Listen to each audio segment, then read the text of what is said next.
Prayer is always late, and that's the problem. A preacher stands in front of a crowd and tells a story from his own life. He says there are people his prayers cannot help, not because he lacks faith, not because God is absent, but because prayer in those moments does nothing. So he intervenes physically. He describes orphaned babies, motherless, some born to women living on the streets, mentally ill, abandoned, unseen. He explains that praying over them did not change their condition. What changed things was food, shelter, bathing them, holding them, letting them sleep safely. He tells of taking both mother and child together because separating them caused violence, fear, resistance.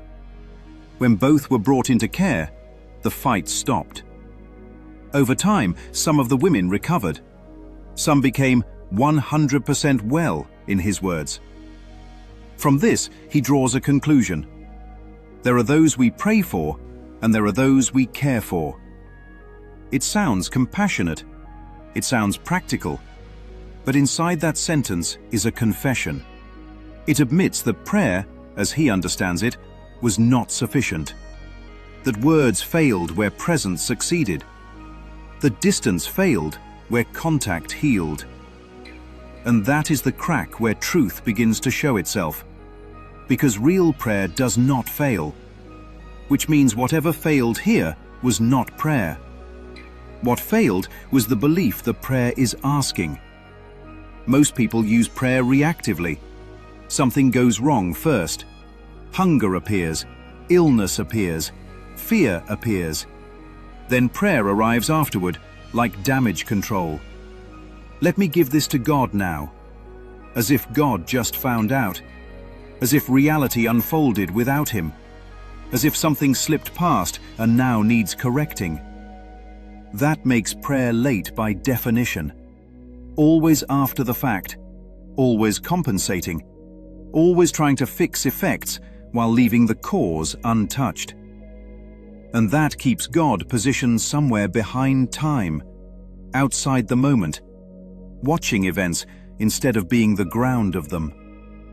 True prayer is not asking for change inside the world. That only reinforces the belief that lack is real. Praying for food assumes scarcity.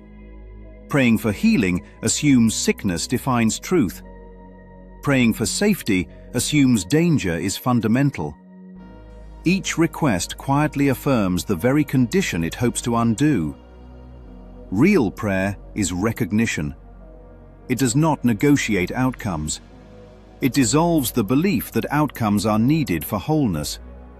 And here is the paradox the preacher unknowingly demonstrates.